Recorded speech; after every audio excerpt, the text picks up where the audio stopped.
Okay, I'm much more used to a countdown. This is a new site that I'm using for streaming. I hope this is all working. I hope that folks that are in can tell me if this is actually all good and working. But welcome back to Three-Peat Sports. My name is Ian Monhay, and this is the NBA trade deadline live reaction special. I've really enjoyed doing the draft stuff, and I figured that I would go ahead and try to branch out a little bit, try to do a little bit more free agency, a little bit more trade talk, right?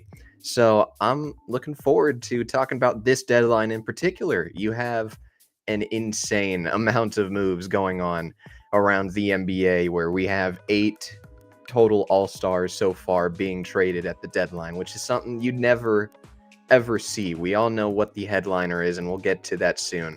But with only a couple of more hours until the trade deadline, and with a bunch more moves that need to be made, I'd figured let's just hop on and talk some hoops. I'm looking forward to talking to some more talking more hoops with you guys.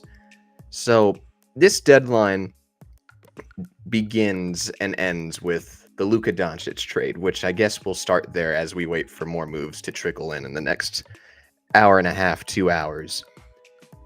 But Phoenix, I'm so used to talking about the Suns, but Luka to the Lakers for Anthony Davis, obviously the headliner. And I'm not sure what else needs to be said that you guys haven't heard yet. It's easily the most surprising move that we have ever seen as NBA fans, as sports fans. You'll never see a 25-year-old generational talent not even hit his prime yet get traded, let alone get traded for one first-round pick and 2 players. That's unprecedented, and it's why we have seen the reaction on social media by the actual media. It's fascinating. We all know that Dallas is the loser here, right? As much as we like Anthony Davis, the player, as much as I think that he has been as good as anybody in the NBA this year, you just sort of can't replace that playmaking that you were getting out of Luka. They haven't been a bad team without Luka, but you're certainly way more vulnerable as an offense, where you don't have the same initiators on offense. You don't have a guy with Luka's IQ to hit the lob, hit the open three-point shooter. It's very hard to replace that level of IQ and playmaking ability, which, you're not going to be getting out of Anthony Davis. You're going to get a whole lot more. You're going to get better at rim protection. There's no doubt about that. It is fascinating, the big lineups that they can go ahead and play, pending, this trade deadline, of course. But you have potential opportunities to employ like a 3 big lineup with AD at the power forward. You slide PJ down to the 3, and you start either Lively or Gafford at the 5. You have some interesting aspects of this team defensively that makes it not necessarily worth watching again, but you have aspects of this team that can go ahead and still keep this team really competitive. You just don't get rid of that. Nico Harrison is public enemy number 1. Like, this isn't, he should be fired immediately. No, it's a matter of he needs to be launched into the stratosphere to sort of remedy this mistake that he's making. Now, for the Lakers side, I have no idea how they stumble their way back into relevancy every single time it looks like they're about to head towards irrelevancy. You have this organization that either fleeces the hell out of every team that they trade with, or they go ahead and they bring in this generational free agent. The only person that I can think of that wasn't in that description was Magic. But Kareem, generational free agency signing. Shaq, generational free agency signing. Kobe Bryant was a fleece of a trade. LeBron, they just stumbled into, right? Pau Gasol, they fleeced Memphis. In my opinion, I do think that they fleeced the New Orleans Pelicans. And now all of a sudden they're able to turn that into Luka, and it's the biggest fleece in the world. I don't know how they're able to go ahead and make the moves that they do and continue to remain in this realm of relevancy, but that's besides the point. Luka in LA, I personally don't think it's going to work for the first 10 games. I think it's going to be a little weird as they try to adjust to these big changes because defensively, their identity is gone. Anthony Davis was a humongous aspect of what they did as a team. And with all of the moves that they were making or were rumored to be making in terms of guys like Dorian Finney-Smith, I know that they were rumored for guys like John Collins and Walker Kessler. They're doing things to try to upgrade that defense before they were approached about a Luka trade. So their identity is completely washed, completely gone. You're able to bring in the next Laker great who will carry this next era of Laker basketball. You have a guy here that is one of the best clutch players in all of basketball. We have seen it time and time again. You have, yes, a defensive problem with Luka, but ultimately you're making a lot of these moves, such as the subsequent Mark Williams trade that we will get into later, that helps remedy some of the defense that you are losing. This is a no-brainer trade for the Lakers. A generational talent is somehow back in LA, and it's a move that you do every single time. Now, you also bring in Maxi Kleber, who I think is just going to be some trade piece as they try to get a little bit better players at the wing this go around. They bring in Markieff. He's not going to be much of a factor. Max Christie going to the Mavericks, I think, is a decent move, but again, shouldn't have been the only other piece that was heading out to Dallas. If the rumors of the overweight stuff being that big of a concern for Dallas was, that big of a concern to the point where they decided to let him go, there's got to be something else going on behind the scenes. You're not going to convince me otherwise. You're not going to convince me that a team that just made the finals and proved that they can win and go far if you surround Luka with the right pieces isn't going to win on that team anymore. I'm sure that there's going to be something that comes out. It's weird to say in the next year, but I think that's how this investigative journalism stuff goes. I think it's going to be a long time before we actually figure out why in the world Nico made such a move. But easily the biggest move at the deadline that we'll ever see, most surprising trade that we'll ever see. The Lakers are set up in the future really nicely, something that's, we couldn't really say a couple of weeks ago. Now they're on their way to championship contention status once again, somehow. I'm going to check. Nothing is going on here with... Man, there is nothing going on right now. There's only the one trade that happened today with Davion Mitchell going to Miami as part of the big-time Jimmy Butler deal that I don't think I want to talk about yet because I'm going to save my son's rant for later. But, let's take a look at some of the other rumors. Cavs and Hawks engaged in trade talks on DeAndre Hunter. That's fascinating. But, actually, let's go to the Jimmy Butler stuff now with the Golden State Warriors getting him in a big multi-team deal that included Utah. It's going to include Toronto. I forgot the other team that was involved. I'll check that real quickly. But regardless, Jimmy Butler is a Golden State Warrior. About time the saga ended, though. I was getting really tired of hearing the same reports of, the Suns have a difficult time trading for Jimmy Butler because of Bradley Beal's contract. That's the only place that Jimmy Butler wants to go. Why do we have to keep hearing that over and over again? I'm very happy that we don't have to go through with all of that anymore. But Jimmy Butler in Golden State is a fascinating fit. It really is. When you take a look at the floor spacing aspect of this team, it sucks. It really sucks. And it's not to say that Wiggins, Anderson, and Schroeder were that great of pieces to help with the floor spacing. but you're getting exponentially much worse with the player that is declining in performance. That would have been the ultimate aspect that it would have came down to for every other team that was interested in trading for Jimmy Butler. He's still a good wing defender. He's way more of an off-ball disruptor than an on-ball disruptor, but a good defender, somebody that I think can mesh well with Draymond defensively. I do believe that. He does provide a different level of offensive variety in the sense that he can play pseudo point guard. That was his role when he played with the Miami Heat, especially on those finals teams and conference finals teams. You were able to see how good of a player he was in terms of his playmaking, distributing, his ability to get to the paint at will.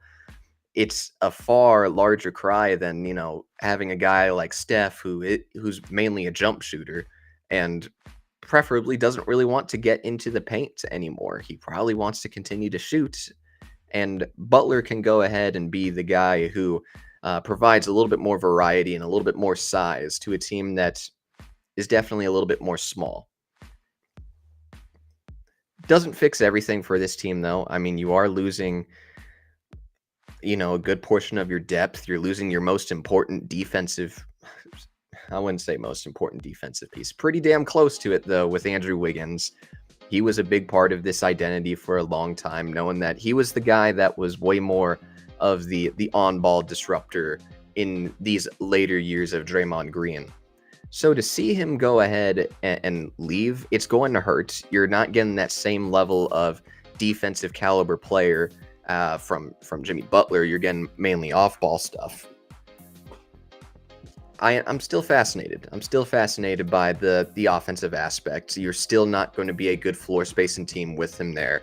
You get to keep Kuminga. You get to keep all of your young guys, which I think was ultimately the goal the entire time. I'm pretty sure that they were budgeting in their trade packages to try to go after players like him.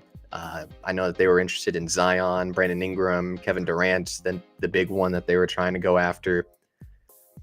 It's nice that they're able to keep their main young guys and continue to have a little bit of a future. But those guys have to take those next steps in order for this to all work out. You need Kuminga to become this 20-point per game scorer. You need Podziemski to be this nice 4th, 5th option. You need Moody to be a 6th man of the year candidate for really all of this to work out in the end. They have the clarity, and that's nice to know as a franchise, as an organization. Miami's hilarious, though. I had talked to a couple of my other my college friends about this Jimmy Butler stuff, and I just thought that Pat Riley was going to hold him hostage and make sure that he was not going to let Jimmy get his way. His way was to get to Phoenix, and Lord knows now that was what he was trying to do this entire time. They were trying to get him not in Phoenix, not trying to bend over for him. It's a fine package back. I do think that they should have kept Schroeder. I don't think that they should have rerouted him. But getting Wiggins as a big wing for this Miami team in particular, I think that's the best aspect of it all. I think that they don't have the requisite wing defense at all to really unlock Bam Adebayo's versatility on the defensive side of the ball. You have Haywood Highsmith, who has improved over the last several years as not just as a shooter, but as an on-ball defender. Not the caliber of defender that Wiggins is. Butler, a good one, but we all knew that they were going to be losing him regardless. Nikola Jovic, he can move. That's to the extent of his defense. So to see them get a big piece like Andrew Wiggins in the fold, it's nice for them knowing that, you're not going to be tasking Haywood Highsmith with those tough assignments on guys like SGA. And no, you have a bigger, more athletic body in Wiggins to help supplement that.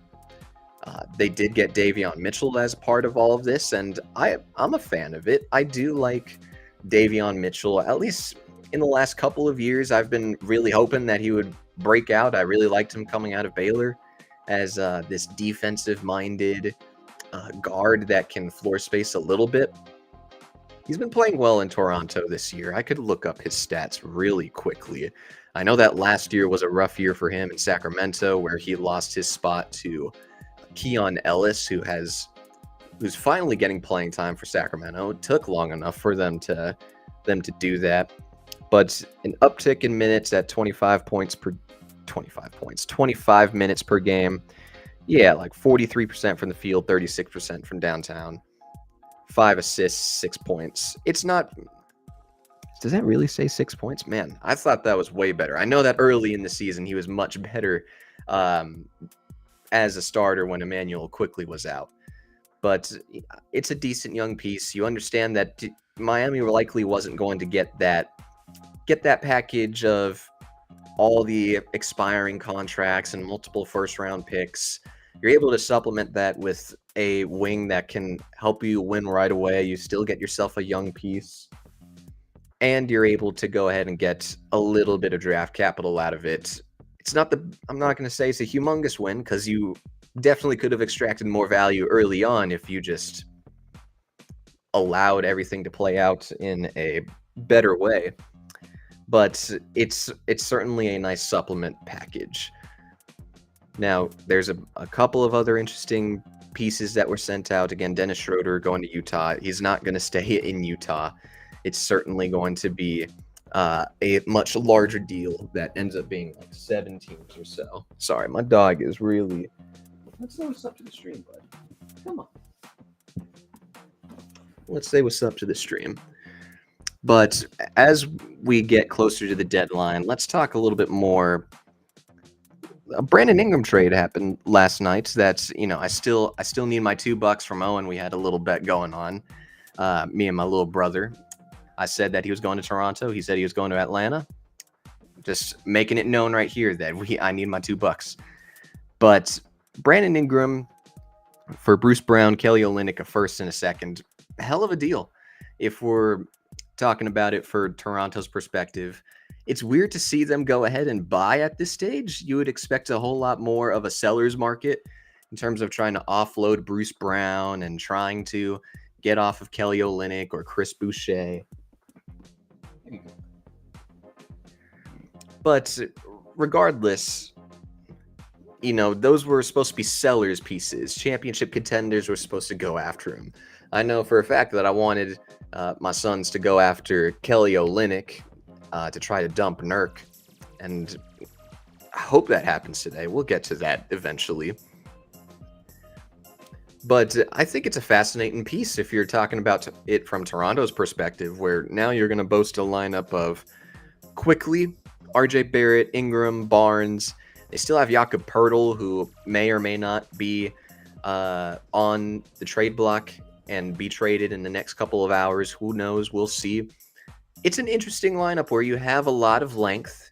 You have a ton of scoring versatility, whether that be with Barnes. Ingram is way more of the isolation type. You're not going to be doing a whole lot of playmaking for him, and he's not going to do a whole lot of playmaking for the team. But I think that's why you're fascinated and are committed to Scotty Barnes as your pseudo point guard, as your point forward at 6'9" as a big body. I think that's an interesting pairing. I think Barrett, I'm curious what his stats are looking like right now as well, because he started off the year really, really hot. He was really getting the Air Canada nickname for several months into the season. Yeah, I mean, 22 points per game, 47% from three, 35% from downtown, 7 boards, 6 assists. That's a good season. Like, Toronto's not a good team, but that's a good season. It's very much a promising thing when the assets that you bring back by trading away OG Anunoby pays off in the form of good play. Emmanuel Quickly hasn't really lived up to all of that yet, but Barrett being able to do so, that was the guy that I was really hoping would end up finding his niche in a rotation and being a legitimate piece somewhere, because it clearly wasn't working in a big market in New York. Hope it works out that way. But again, Brandon Ingram, you're going to see a lot more isolation scoring. You hope that you can unlock a little bit more of an off-ball game for him instead of just giving him mid-post touches, because ultimately he's not good enough to warrant all the mid-post touches that he has been requesting for several years now. But it's a length aspect, it's a versatility aspect, it's a youth aspect that makes it very fascinating that Toronto would buy low, and they bought low, and it's a good pickup for them. It's fine for New Orleans. I'm not going to sit here and tell you that this was, a make or break deal with whatever they decided to do with Brandon Ingram, because ultimately they're a bad basketball team, and that's besides all the injuries that they've had the entirety of the year. They just haven't lived up to those expectations of having Zion Williamson as the franchise cornerstone and Brandon Ingram being a main pillar. That hasn't really worked out, and we've seen the injury bug hit them over and over again this year, and they are way down in the standings. And ultimately, with Ingram's recent ankle injury, you are not going to command as big a return as they were hoping they were when they had him on the trade block a couple of years ago. So you get yourself an expiring contract in Bruce Brown. You can definitely reroute Kelly Olynyk if you need to. And I'm sure that a bunch of other contenders would be interested in both of those pieces. I don't know if that's in consideration for them to go ahead and reroute those pieces to contenders, bring back more capital, and ultimately try to rebuild a future around Zion Williamson or whatever cornerstone that you are hoping to land in this year's draft. We'll see what happens from there, but it's not a special return for New Orleans, but something that we do have to keep our eyes peeled on that situation over in New Orleans. Man, this might be the free agency special all over again, where no moves happen during the next couple of hours and I'm on, then in the last 30 minutes, every deal just starts rushing through. I totally would have thought that at this point, maybe an additional 5 deals would have been made before I started the stream, in that we were all waiting for that Jimmy move regardless. We were all waiting for the De'Aaron move. That's the other trade that I'm missing, the De'Aaron Fox trade. But I'm very fascinated that nothing is happening right now aside from Patrick Baldwin and whatnot. Okay, Durant trade to Golden State was in place. Butler to Phoenix and draft capital to Phoenix. Okay. That's silly, but De'Aaron Fox and Zach LaVine getting traded in that deal as well. I'll pull up the details of that deal really quickly, because all I know is that the Fox trade for the Spurs was an absolute fleece. Like, they didn't give up any of their young capital. You didn't give up Stephon Castle, your top 5 pick in this year's draft, which that was already a win in itself. Then you go ahead and you're not giving up Devin Vassell, who's your number 2 scorer next to Wemby. So it's like, okay, you didn't have to give up even Keldon Johnson. And that is a player who he doesn't hold the most amount of value, but I do think that, him being a top 5 scorer on his own team, I would think that would be in a potential deal that way, and it's just not. It's just not. So De'Aaron Fox and Jordan McLaughlin to San Antonio, Shitty Sissoko, who's since been rerouted to Washington in the Valanciunas trade, Zach LaVine, essentially 2 first-round picks and 5 second-round picks to Sacramento, Zach Collins, Trey Jones, Kevin Huerter, and their own first-round pick back. It's a very funny deal for Chicago. But San Antonio, complete win. Your best player that you're sending out, is it Zach Collins? Is it Trey Jones? Whoever you think is the better player of those two, That's a hell of a deal for San Antonio. You get to keep all of your flexibility. You get to keep all of your good draft capital in terms of you still have all of your remaining Atlanta picks that you got in the DeJounte Murray trade. And it really only costs expirings and 2 first-round picks for a player that's going to change. I do think is going to change the course of this franchise. There's a bunch of fascinating things for San Antonio in terms of the on-court fit. You already have a guy in Victor Wembanyama who we all understand is perhaps a top 10 player this season. I would go as far as to say that. But a top 10 player who's 7'4", 7'5", while shooting these trail threes from the logo. Now, he's perhaps their main three-point shooter. This team doesn't have a whole lot of shooting, but you have him as a trailer who's a great three-point shooter in Wembanyama. Combining that with the speed on the open court with De'Aaron Fox, that downhill ability. That's a fascinating pairing where it just does make sense. You can't really allow De'Aaron Fox much space, but you also can't overcommit to De'Aaron Fox when he's driving, because ultimately you have the floor spacer, the generational talent that is Victor Wembanyama. It's a pairing that had made sense for a long time. I think I'm very happy for De'Aaron getting himself into a more favorable situation. I'm a big fan of this for San Antonio. I think that they have more moves to come in the future years, whether that be using Vassell, Jeremy Sohan, or Stephon Castle as your centerpiece of that deal. They have so much more flexibility still, and for them to be able to do that, that matters. That really does matter. So good on San Antonio. It's not a bad return for Sacramento. Zach LaVine was in the middle of a really elite season. His efficiency just rose again after what was just a tumultuous year last year in Chicago. 24 points, 5 boards, 5 assists, 51% from the field. I believe he's shooting 40% from 3. That was to the extent that I was able to see on Google, but he is averaging, come on, where are you at? Yeah, 45% from 3, 80% from the free throw line.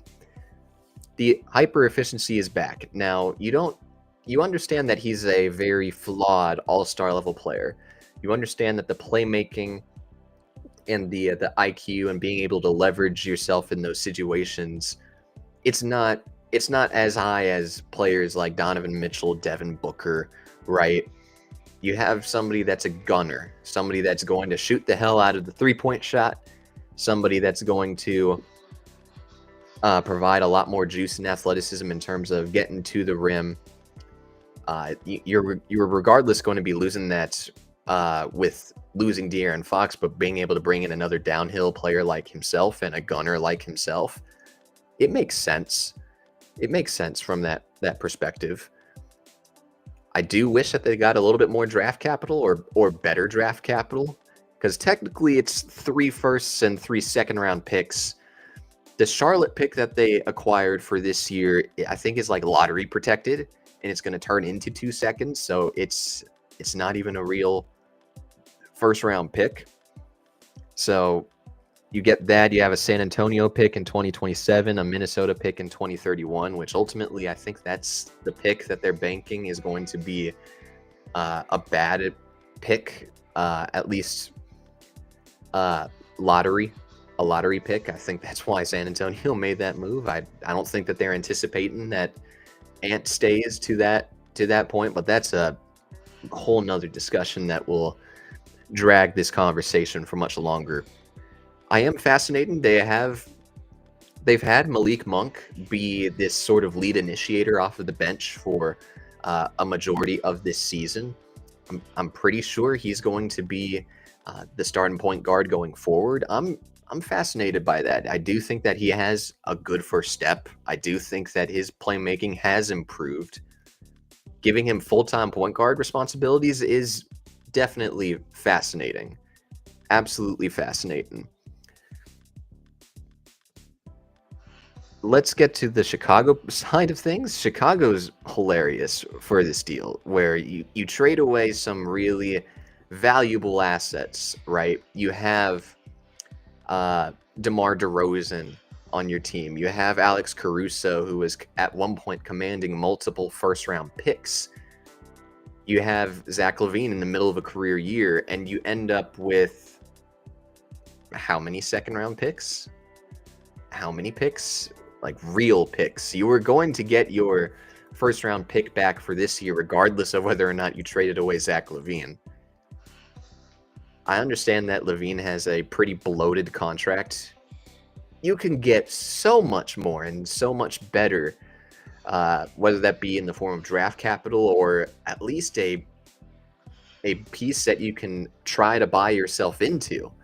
You can't buy yourself into somebody like Kevin Huerter, who is in the middle of a down shooting season. You can't buy yourself into another backup point guard in Trey Jones. You're not going to do that with Zach Collins either, regardless of whether or not you trade Nikola Vucevic. So what's the point of it? You get your own first-round pick back. Great. You were going to get it regardless of whether or not you traded away Zach LaVine. It's just a funny thing over there. They end up getting no first-round picks for really any of those players that they had last year that had substantial value. It's a complete mismanagement of assets for Chicago's front office. You just hope that first-round pick ends up taking a jump all the way into the top 4, because ultimately there's, with all the rumors going around about, yes, Nikola Vucevic, but you also had,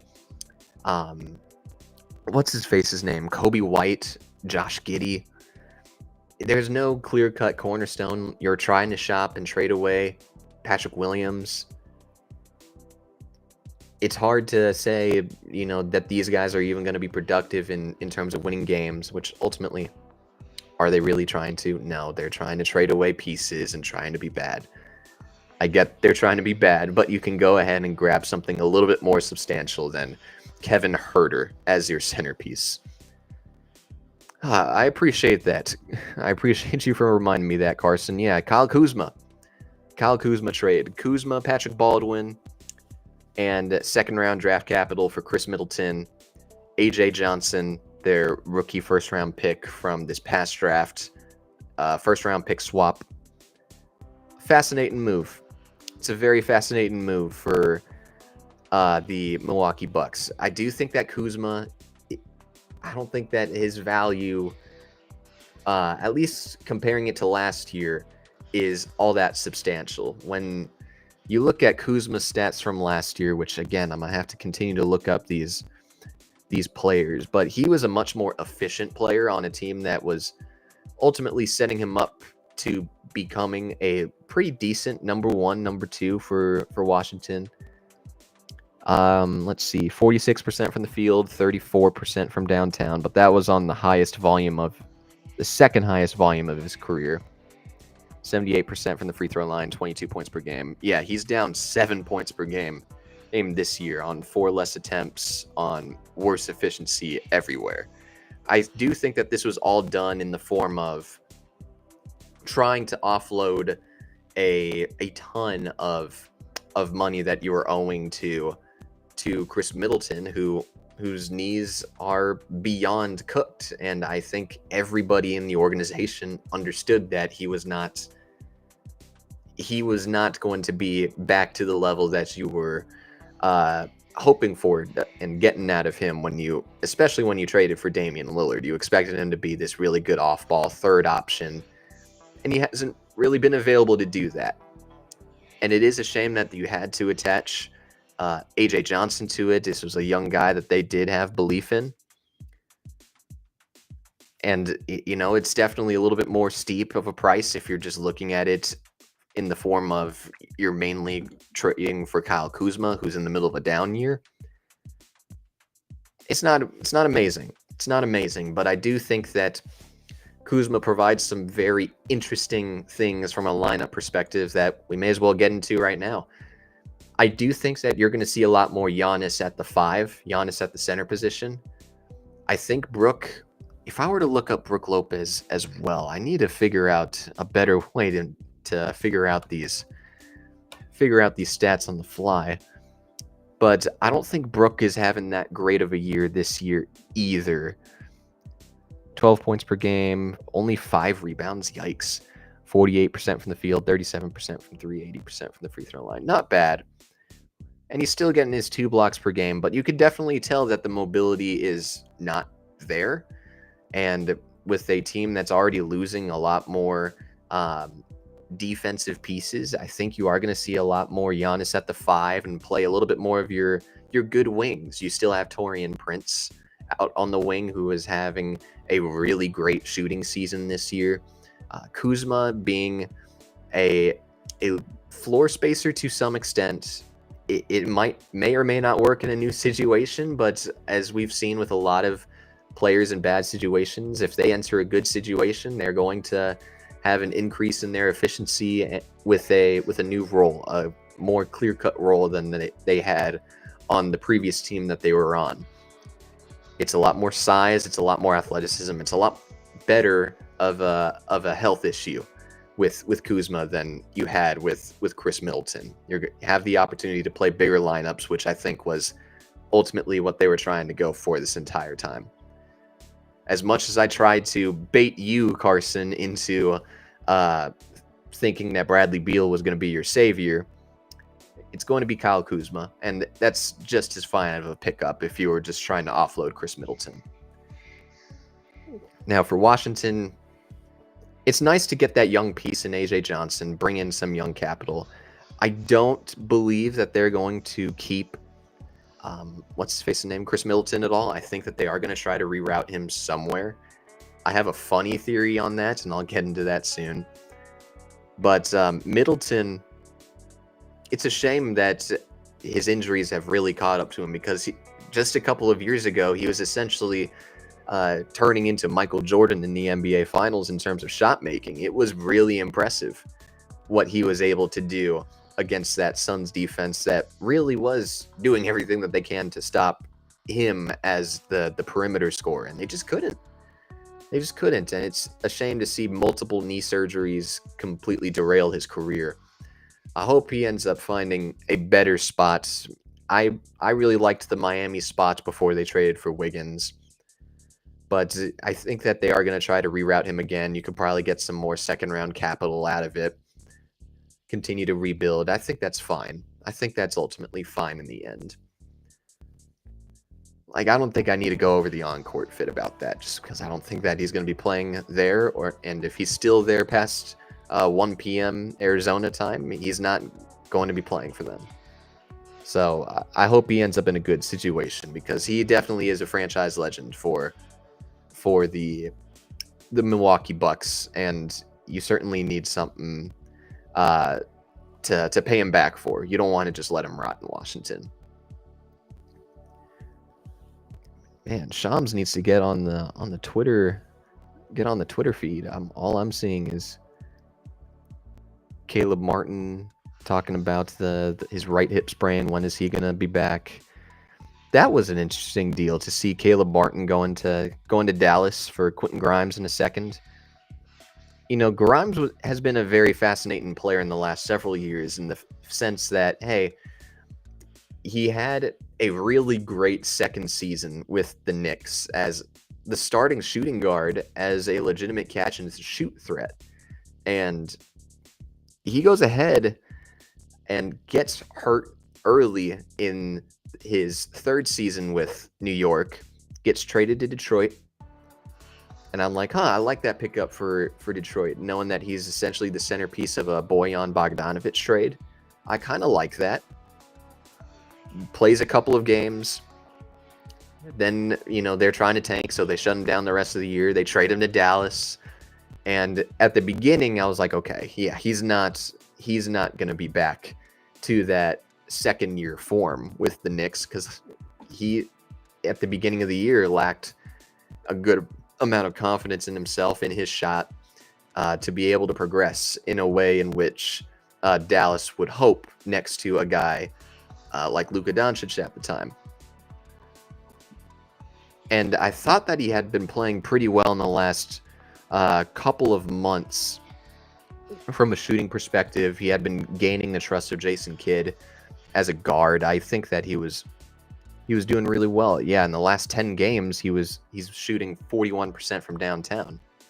On the season, he was not shooting it good early in the year. He was at around 35. Now he's at 40% from the 3-point line. 11 points, 10 points per game. He's a good player. Like, I do like Quentin Grimes a lot. I don't think that was a guy that they needed to get rid of, but the rationale behind that move was essentially Dallas wanted to sign Quentin Grimes to a deal similar to Caleb Martin.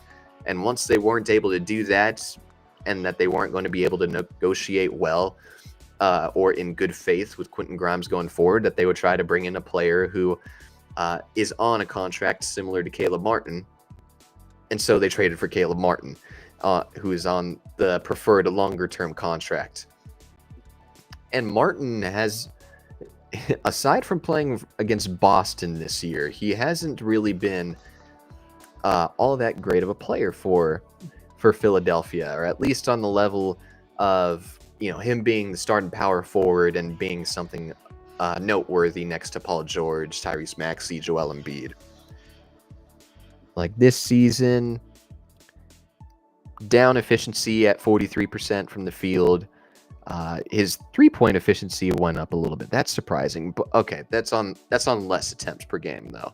He was averaging around 4 last year. Now he's at around 2.5, 3.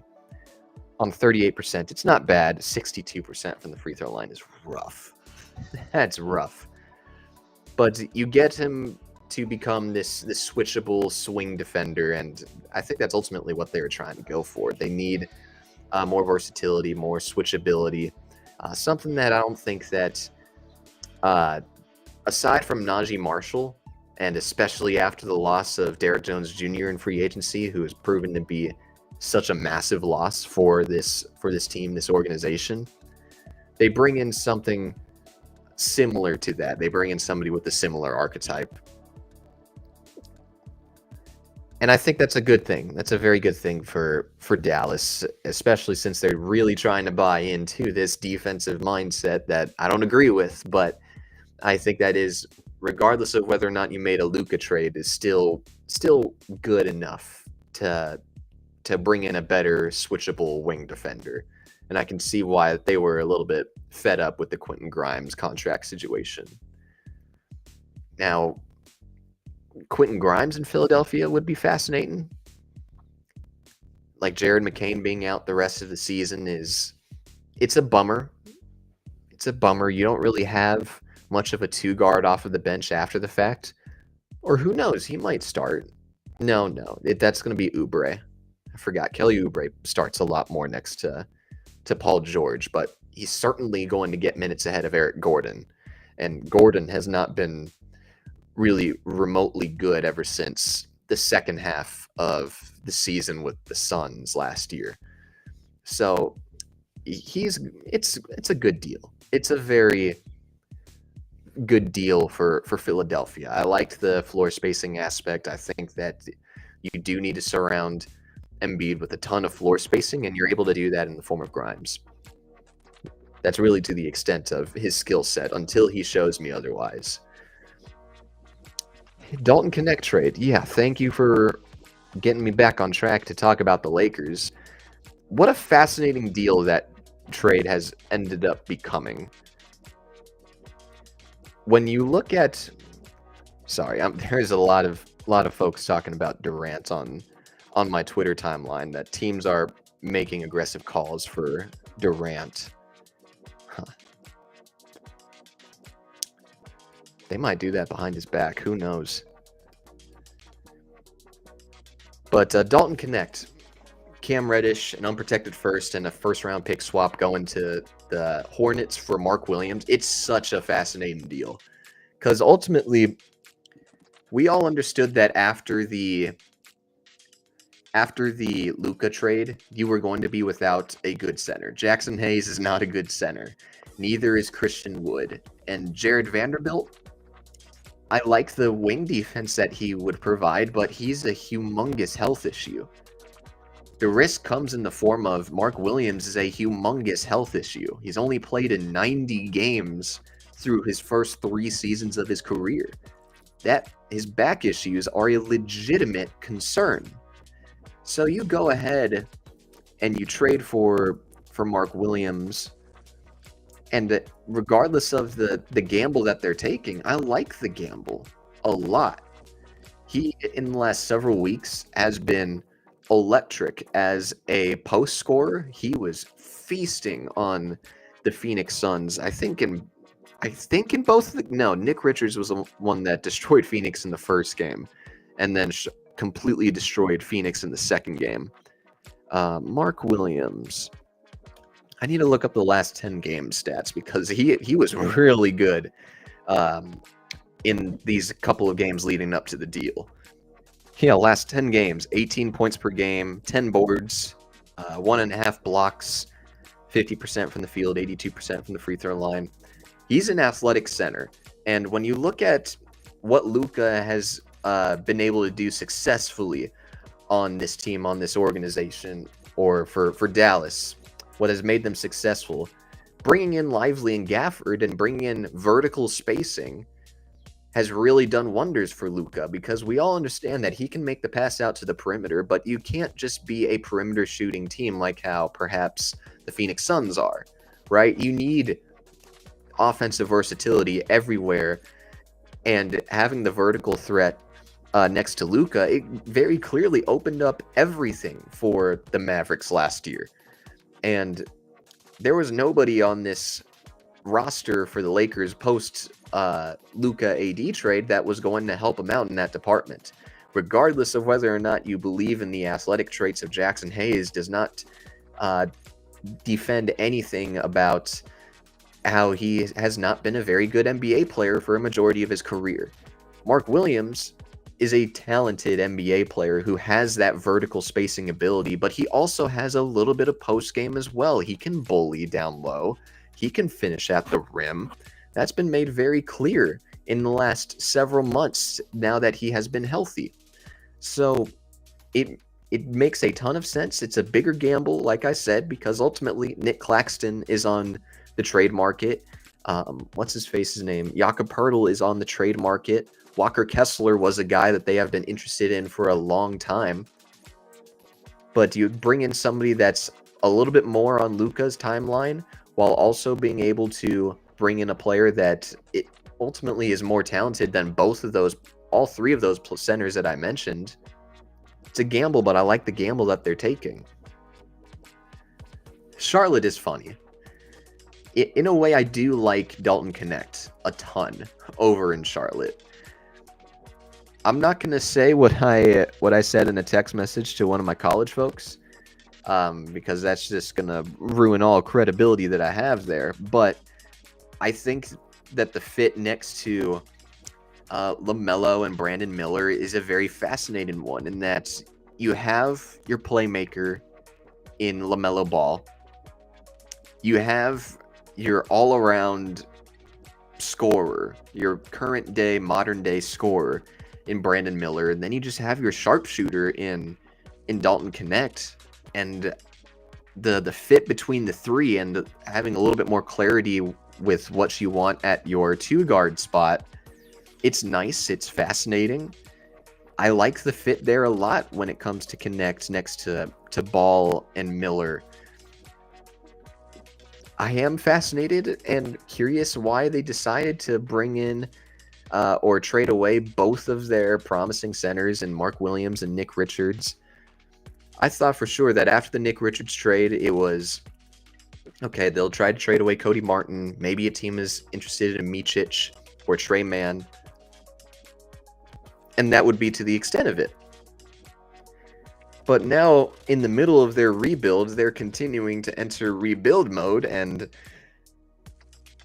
relying on this 2031 first-round pick to be something noteworthy for Charlotte. And I'm not sure that you're able to do that all that well.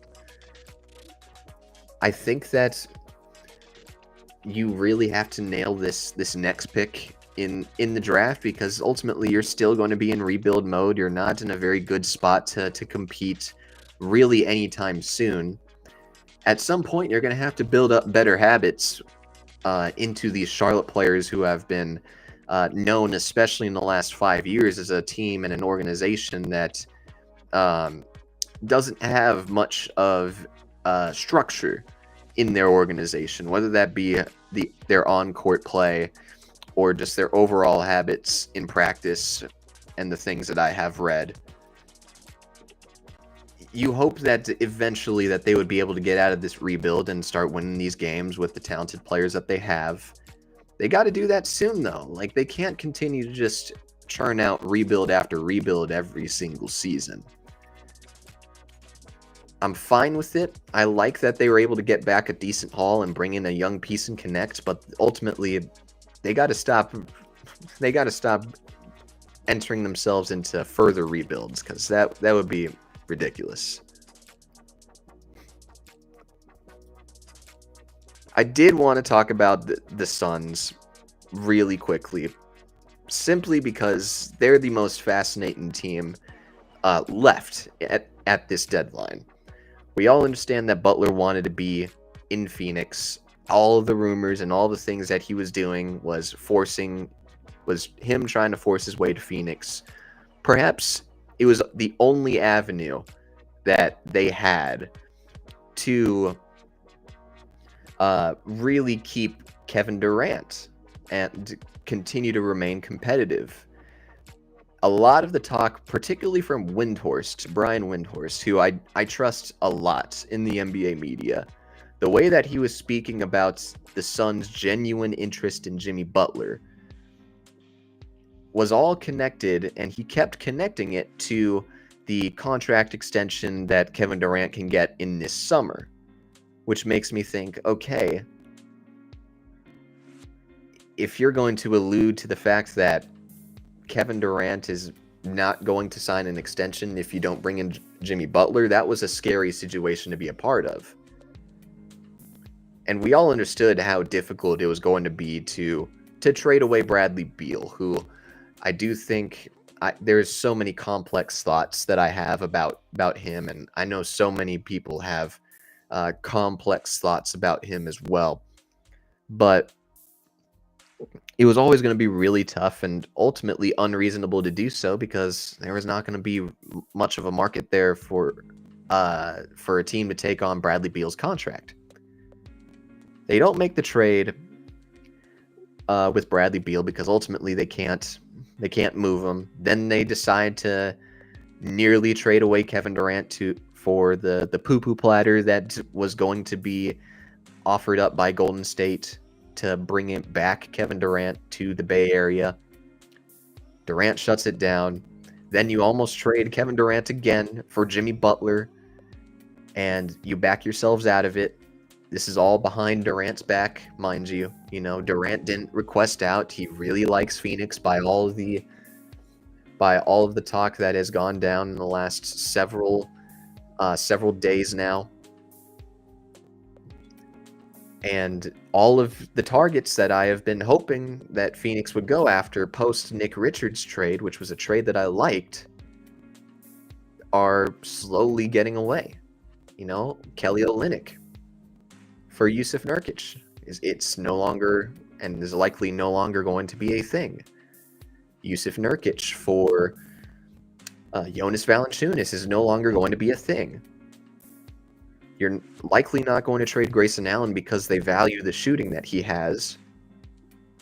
Yusuf Nurkic is a negative asset. Bradley Beal is a negative asset. And with an hour and a half left before the trade deadline, you're in a crappy situation. You're in a horrible situation where now you're in flux with Kevin Durant's contract extension. I just saw Yusuf Nurkic trade went down while I'm talking about this.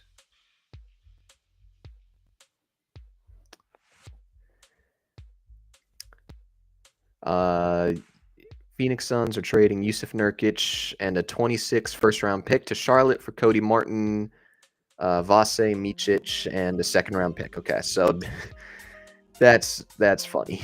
That's really funny. Okay. I'm not pissed at this. At least it's not a first round pick for this year. Because ultimately, I did want to keep the 25 first round pick and try to. I would have liked to have tried to bring in a young asset, and they're still going to be able to do that. Cody Martin is fine. He's fine. He's not a good shooter, unfortunately. He's not anything of note in that department. His wing defense is nice, but again, he's 6'5", which has been a humongous issue that I've had with this team for a long time. Their size is horrible. It sucks. When you take a look at the top 5 of their 8 in the rotation, Devin Booker is 6'5". Royce O'Neal, Grayson Allen, and Bradley Beal are 6'4". Then you have Tyus Jones in the starting lineup, who's 6'1".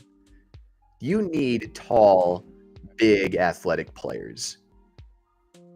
You're not going to be able to do that or fix all of that if you continue to trade for 6'5" pseudo wings. I'm happy that they made a move like this to just get off of Nurkic's contract, because ultimately he was the biggest detriment to this Phoenix Suns team for a long time. And I said that the moment that they traded away DeAndre Ayton, I hated that trade then. After the playoffs, I despised it even more. And really, ever since November, it was very hard for me to talk about, because that was a move that I just did not like at all. And he had proven me right on so many different occasions. And ultimately, it's not great. It's really not great. Cody Martin, he should be a decent piece in the rotation. I am curious with the amount of times that we had seen Ryan Dunn go in and out of the lineup. I am curious if Cody Martin plays big minutes right away. But getting themselves a wing, I do think, was something that they needed to go after. And this doesn't fix everything very clearly, right? You're still stuck with a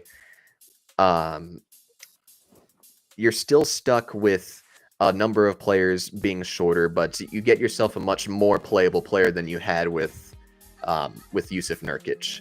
And Vase Micic, that's a fascinating one. I liked him a lot last year when he was with OKC, and he was getting a lot more minutes when the Charlotte guards were out.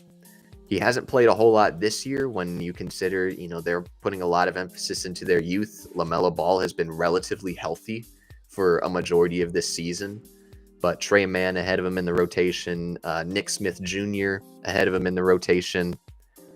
He's a 30-year-old past first point guard, but ultimately they have to figure out if they're able to bring in something a little bit more substantial in terms of the size, because ultimately you still have a small team, a small lineup, and this doesn't entirely fix that. You're able to get a couple of things filled out, but it's not amazing.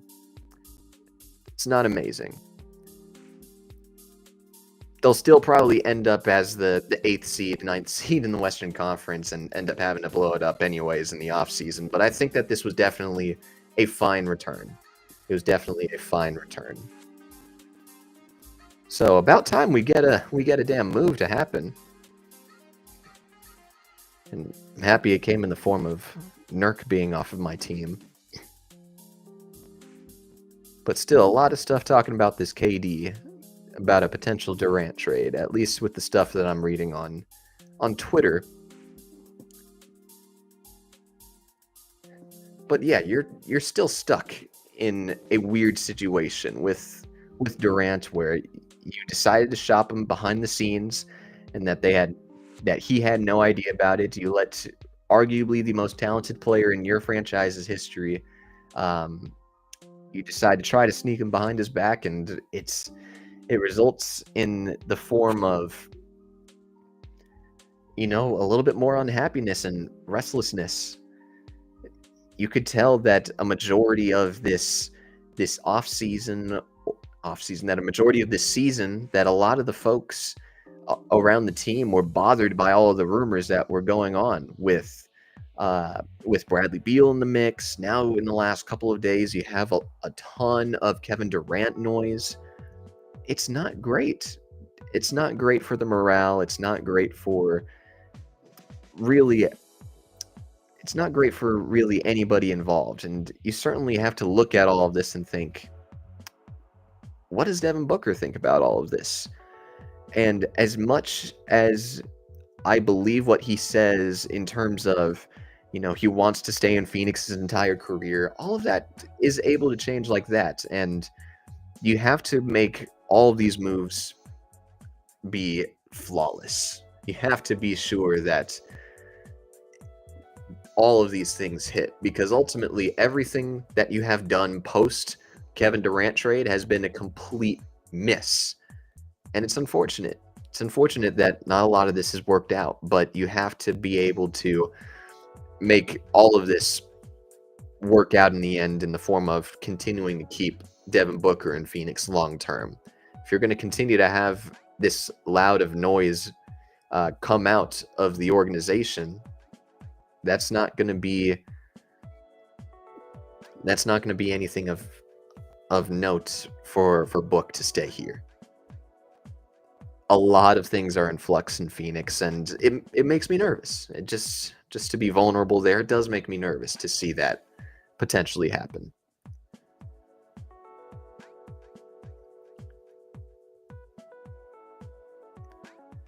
Okay, so Cody Martin's salary for next year is non-guaranteed. Micic has a team option for next year.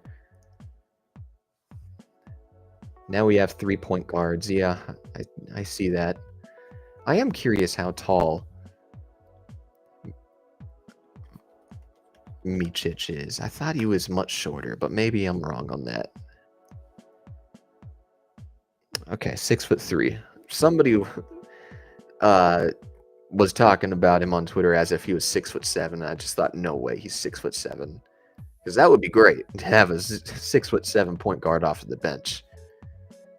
But that's besides the point.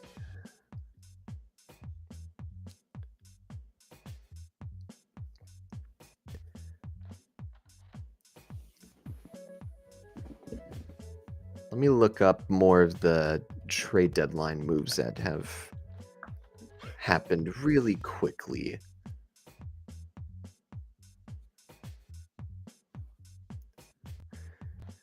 Like, do I really want to talk Jaden Springer?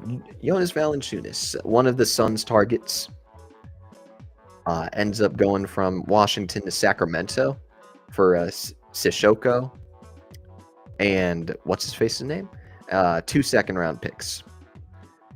I liked Sissoko, like, weirdly enough, when he was coming out of the draft. I think that was 2 years ago now. He was a part of the Wembanyama draft class with San Antonio. He hasn't really gotten a whole lot of burn, and I think it's because Julian Champagnie with San Antonio has really earned the trust of the organization, Coach Popovich. And he's going to get some burn here over in Washington, and I want to see that length, the defensive skill set that he has, come to fruition and really do something nice there. And ultimately, if you're Washington, you're happy to not take on long-term salary or large salaries in return for Jonas Valanciunas, which was ultimately what you were going to be getting if you were trading for, Nurk in a first or Gabe Vincent and some second-round picks. No, you get yourself a little bit of an asset in Sissoko. You get yourself some capital regardless of it. That's pretty nice. The Kings getting Valanciunas is very, very funny to me, because in a dumbed down way, Valanciunas is a poor man's Sabonis, and that's not the most perfect comp at all, simply because he doesn't have the playmaking chops that Sabonis has. But when you talk about the playmaking, oh, not the playmaking, the post finishing and the offensive skill sets from a scoring perspective, they are pretty similar. Where Valanciunas is going to take the occasional three, he's going to be a bully down low. He knows how to lower his shoulder into defenders. He's pretty good at that.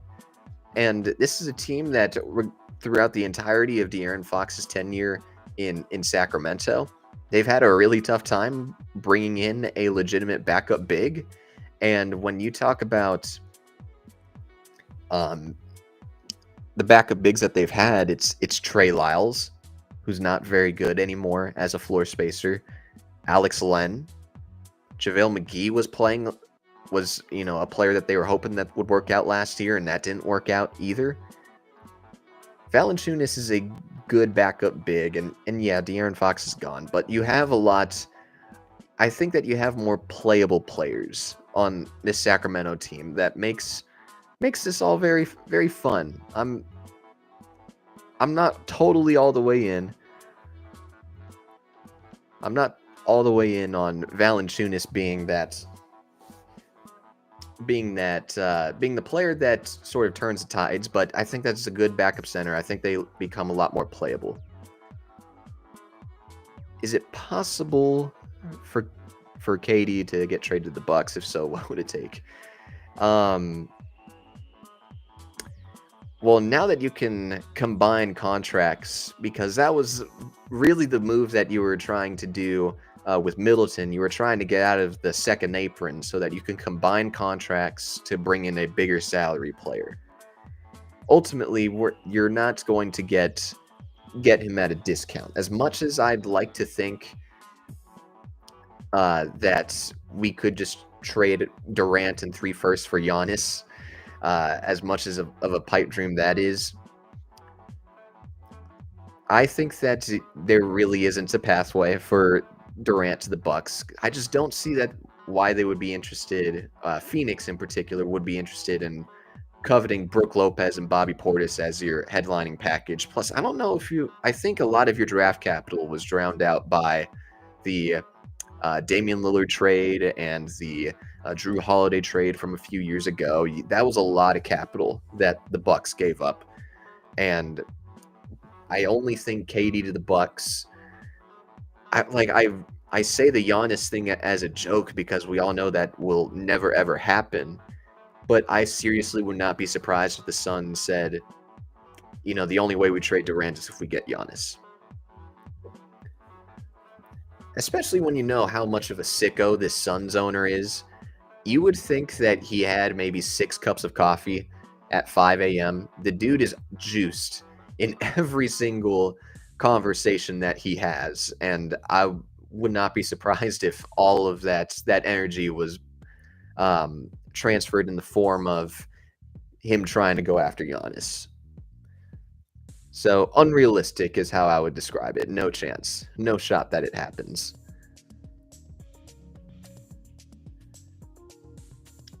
Just trying to look through it. It is Drew Eubanks. It's funny to look at a lot of this. A lot of the smaller deals. It's funny to see the Clippers and Suns swap backup bigs with Eubanks and Plumlee, both terrible for the Suns, mind you.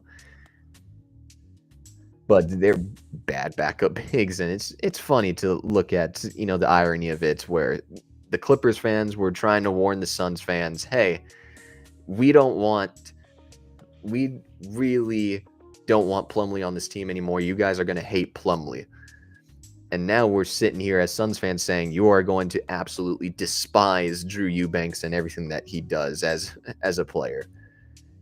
Just the irony of it all is very funny.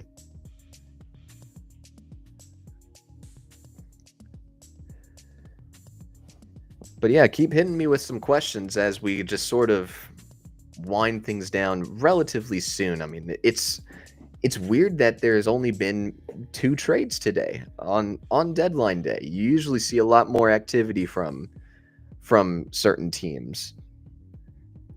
and we're just not getting that.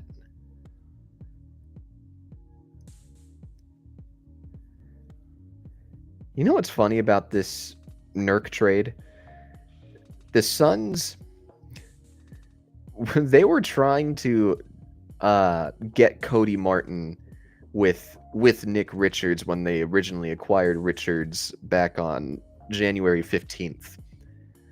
They said, nope, we don't want to take on Yusuf Nurkic, which the irony of all of that is that they're a bad basketball team. And it was,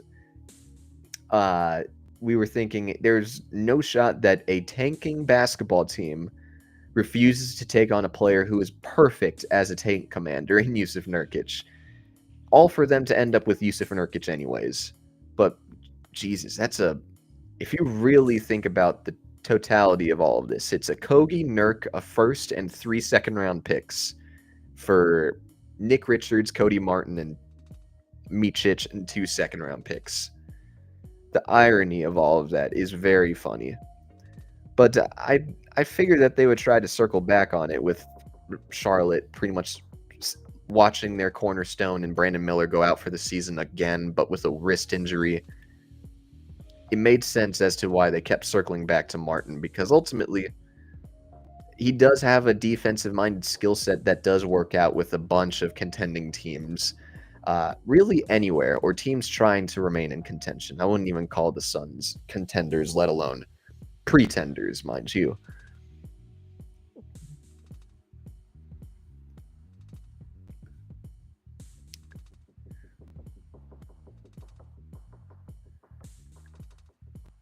Knicks have been talking to the Bulls about some of the Chicago's backcourt players. That's funny. Huh. Who would they go after? I'm just trying to look through the rumor mill. Backcourt players. Like, that's so vague to just say that the Knicks are going after some backcourt players by Chicago. Like, do they mean Trey Jones? Do they mean a Josh Giddey, a Javon Carter, Io? Io would be fascinating. He feels like a Tom Thibodeau type of player. I think Dosunmu might be the guy that they're trying to go after. And it might be like Mitchell Robinson going over to Chicago.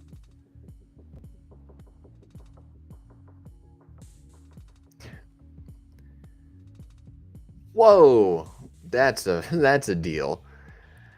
DeAndre Hunter to the Cleveland Cavaliers for Karis LeVert, Georges Niang, and 3 second-round picks and 2 swaps. Whoa, what the fuck?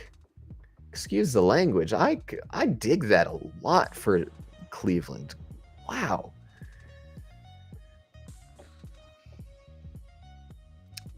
That's fascinating. Okay. They were a team rumored for a long time to be interested in Cam Johnson, so much so that when one of the local guys out here was reporting that he thought that Cam Johnson was going to end up in Cleveland, I just thought, oh, no shot. No shot. Why would they be able to do that? Who would be able to do that with just swaps? And they do so with Hunter, and that's the fascinating bit of all of this. Hunter to Cleveland for LeVert, Niang, and some second-round picks. That's fascinating because DeAndre Hunter is in the middle of a breakout year in, what is this, year 6 for him? Year 5? Oh, come on. Show me DeAndre Hunter, goddammit. I'm trying to look up his stats, and these boys not helping me out. 19 points per game, 4 rebounds, 2 assists, 46% from the field. Was he shooting from 3? And 40% from downtown, 92% from the free throw line. Good Lord. Yeah, he is having, a breakout season for a long time, especially after last year. I thought he was a negative contract in the sense that he would be similar to, let's say, like a Patrick Williams, right? Where there was a lot of expectations placed on Williams as the 4th overall pick. And he just simply put hasn't returned 4th overall pick value, at least in the form of them trying to bring in all-star level talent. Have him be like the Scotty Barnes of the team. That didn't work out. DeAndre Hunter was the 4th pick in his draft class as well. That was the Zion draft. And Hunter, for a long time, looks like Patrick Williams as a guy that was mainly a floor spacer, way more of a catch and shoot guy, was always regarded as a pretty damn good defender, mind you. But again, it's always been on lower volume.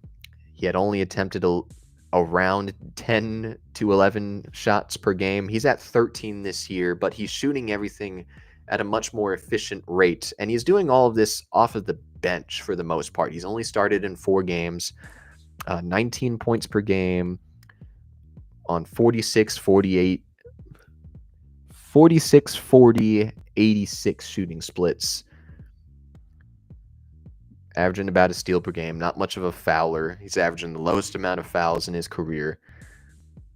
He had been showing a lot more capabilities as a creator, as somebody that can take off the dribble shots. And that's encouraging, especially when this is a team in Atlanta who, aside from Trae Young, you don't have a lot of juice from a shot-making perspective. Their first-round pick this year, Zachary Risache, is still very much the player that I had him becoming. Way more of a spot-up guy, somebody that can get to the rim when he is ran off the line, but nothing entirely jumps out to you with him. Bogdan Bogdanovic is having the worst season of his career efficiency-wise. You also had Jalen Johnson, who is awesome. I think would have been an all-star level, an all-star pick for me this year, but is not playing it anymore this year just because he had I think it was a shoulder injury, if I'm remembering correctly. But when you go ahead and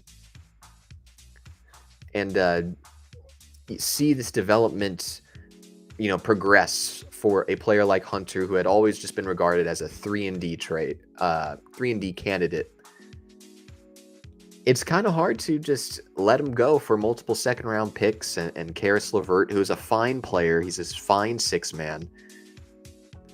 But you got to get something more than pick swaps for a guy that's in the middle of his career year. Hunter in Cleveland. I had only thought about the floor spacing aspect because I had expected Cam Johnson to go over there. But the more that we look at all of this, man, Hunter's fit is really nice.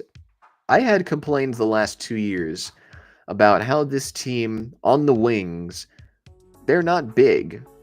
This Cleveland team is not a big team, and I continue to mention that over and over again because of the Suns' mistakes in building out their roster for the last several years now. Teams nowadays need size and athleticism really everywhere.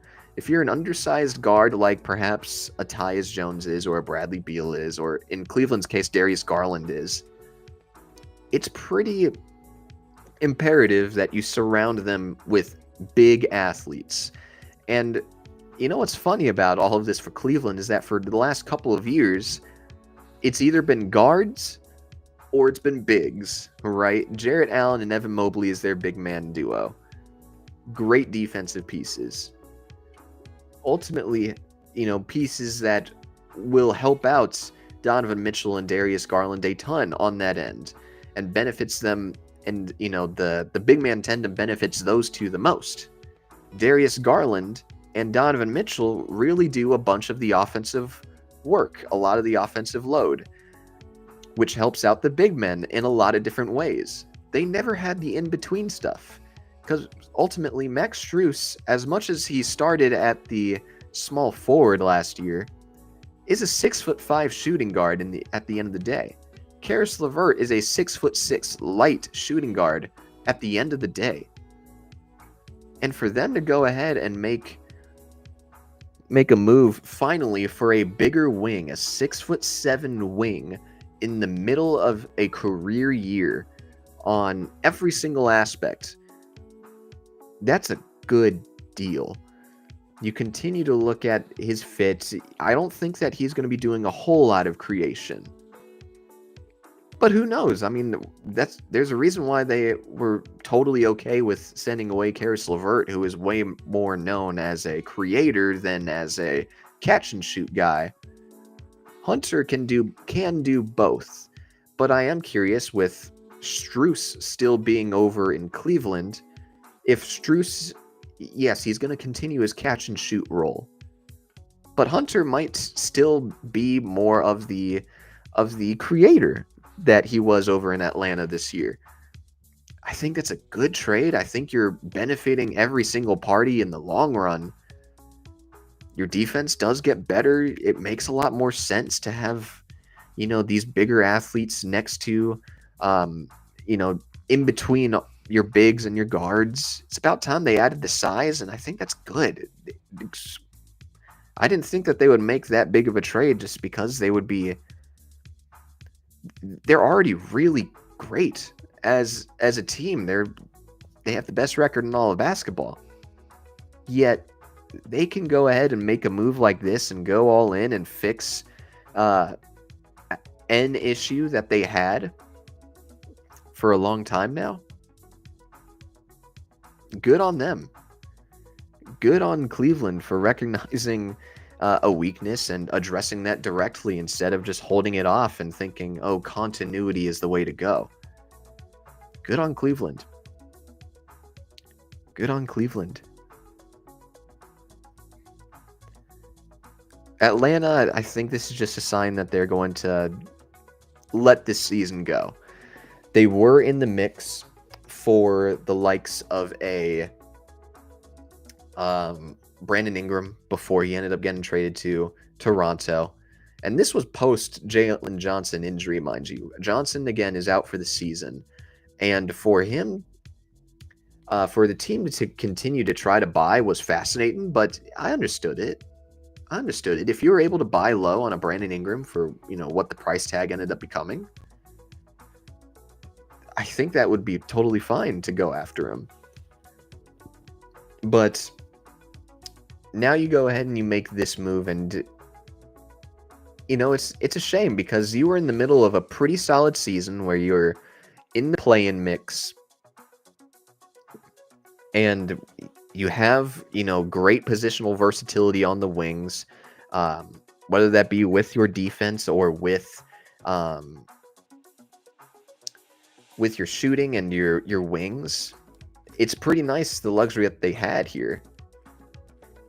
But to go ahead and make this move with Hunter, I think that you definitely should have commanded something more than swaps. I don't like the sound of pick swaps because ultimately those things are just going to convey back to a worse basketball team over in Atlanta. Because that's all that it is. They get the choice of keeping their pick or swapping it with Cleveland in those years. And those aren't, Cleveland's a hell of a team. And they got much better by making this deal for DeAndre Hunter. You're essentially going to be keeping your first round pick because, Cleveland's picks are not going to be good picks for them. And so they just get some second round picks and two players that they clearly don't value or are redundant with the likes of a Bogdanovich. I don't necessarily think that this was that great of a move for Atlanta. I think that they should have commanded at least a first round pick. But who knows? Maybe this goes ahead and sets the market straight for a player like Cam Johnson, who is a similar player with, I would say, a little bit more value in terms of his catch and shoot ability. But I am curious if this just sort of sets the market straight for wing players like that who have valuable skill sets, yes, but I think it's not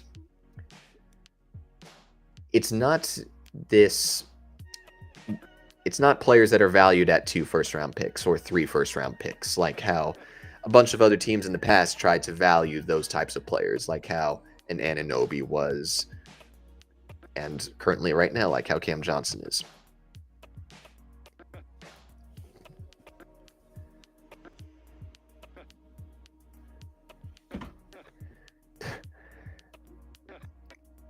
Man, maybe they do have to, because I continue to look at these Suns rumors, right? I continue to look at this notion of, oh, Phoenix and their shoot around last night before their game against OKC was really awkward. Everything has been tension filled. I get that. The team has failed Kevin Durant. I can agree with that.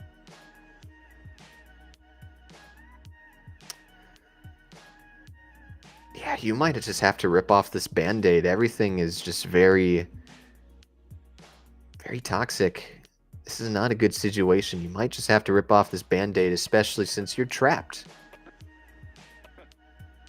You are trapped with Bradley Beal's contract.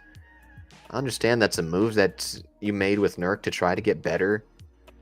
And I don't know if it definitely doesn't make them or elevate them into a different tier that will allow for the team to remain competitive against the likes of a new look Lakers team, this Clippers team that they've somehow beaten all 3 times that they've went up against each other. Like they're not built for playoff basketball still. On top of the fact that the vibes around this team, yes, because of this deadline, but also because, they're not living up to their expectations. They might just have to, man.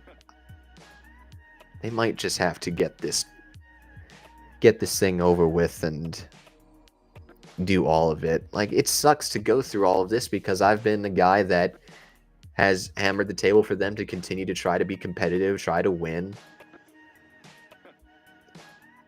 and build the best team that you can around Devin Booker and Kevin Durant, and only be able to do so. Only be able to trade them if they request to do so. But if you're going to make a situation that makes everything entirely uninviting for a player the caliber that is Kevin Durant, maybe you do. I'm glad that they didn't do nothing, though, because that would have been a disaster class if they just went ahead and just ran back the same roster. Because Chris Haynes put out something yesterday saying, hey,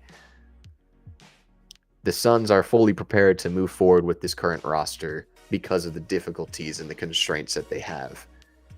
No, you do not continue to progress forward with this team. This is not a good basketball team. So make something happen. Either continue to be a little bit more all in or rip off the Band-Aid entirely.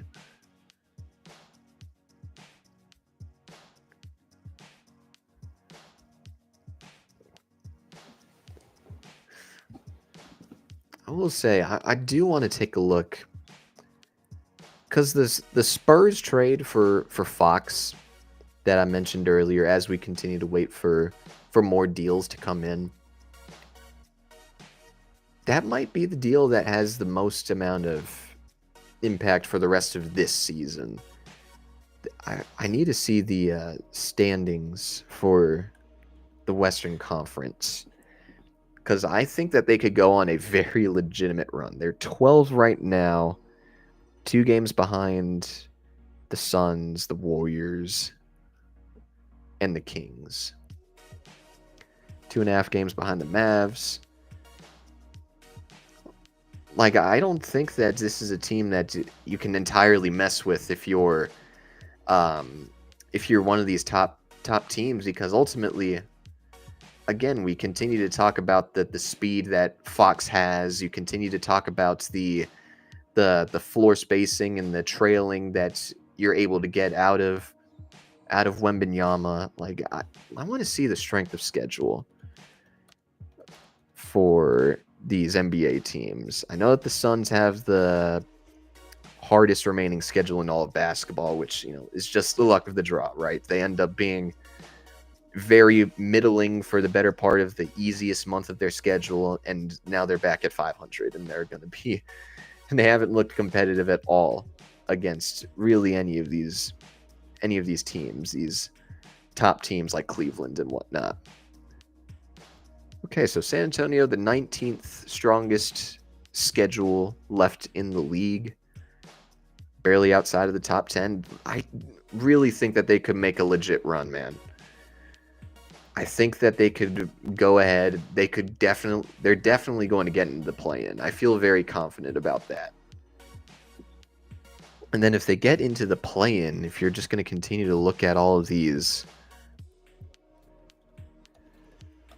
teams that are just completely wishy-washy, like Suns, Warriors, Kings, Mavericks. Like, Mavericks might be the team that will be hardest to progress past, but those other teams are very much in play to knock out. You have the young talent, you have the size, you have your two cornerstones. And if you're a team like Memphis, let's just say they went up against Memphis in round 1. You know, I understand Jaren Jackson's this all-world defender. I don't know if anybody's stopping De'Aaron Fox going downhill. I think there's too much to overcommit. It's just so damn smart for San Antonio to make that move for Fox, even if it was supposed to be a layup. Even if that trade was supposed to be a layup with what they were offering up, you know, you had to go ahead and make a move to surround Wemby pretty much immediately. You didn't want to continue going down the path of relying on rookies and waiting for development pieces. Good. I don't think I can overstate enough how important a move that was for San Antonio. That unlocks a ton of different things.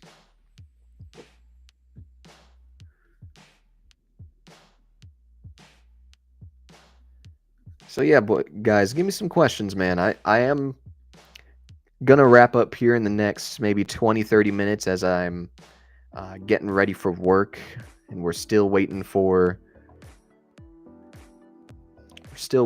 a number of these deals to go down another hour before the deadline hits.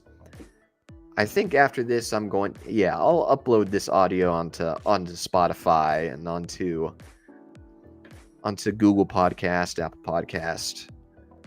Make that the first official episodes back on the audio platforms, because everything that I've done in the last year or so has been YouTube and video and streams. So hit me with some questions, man. I'm open book as I continue to try to look for more things to talk about here.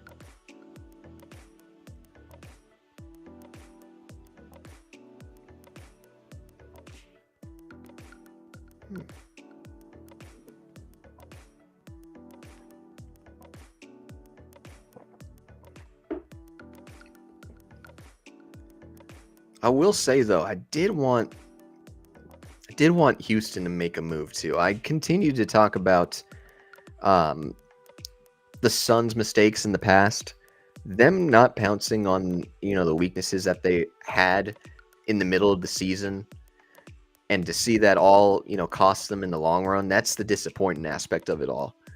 That's the really disappointing aspect of it all. So it's why I applaud Cleveland so much for making a move of that nature. Just, you know, you got to be able to address your weaknesses, especially when you're in the middle of a season where you could absolutely make the NBA Finals. You can absolutely make the NBA Finals. And you look at a team in Houston that has a shit ton of young talent. I am a humongous fan of Amen Thompson. I am a big fan of the athlete, the basketball player that he is. I love this Houston Rockets team. They don't have anything clear-cut in terms of, you know, a legitimate number one. They've always been in flux with Şengün and Jalen Green. Van Vliet is fine. I like Van Vliet. You're not going to have him be your number one on this team as a playoff team. They have a ton of depth, and I like what they have. but I don't think that just waiting for the right star to be available is the correct thing to do. Because you're not guaranteed to be back at this same spot that you were the previous season to make all of this work out in the end. And we clearly saw that with Phoenix. You know, they win 64 games. They don't address any of the needs that they had on their roster. They get their shit bounced in the second round in an embarrassing series to Dallas. And they continue to not address any of the weaknesses that they had for the next 8 or 9 months following that playoff loss. And they go ahead and they have to make all these drastic moves. But, you know, they should have made those moves when they were a 64-win team. And what do you know? They drop down to 5th, and they go to the 6th, and now they're at the 10th seed this year with the most expensive roster in all of basketball. So Houston, they're a good team, but a lot of, like, I would be skeptical about continuing to hoist a team that has Jalen Green and Şengün as the centerpieces. You need either hyper development out of your other young studs, or you go ahead and you make a trade for this star level player that can help your organization now and especially for the immediate future. They should be trying to get something done, and they're not going to.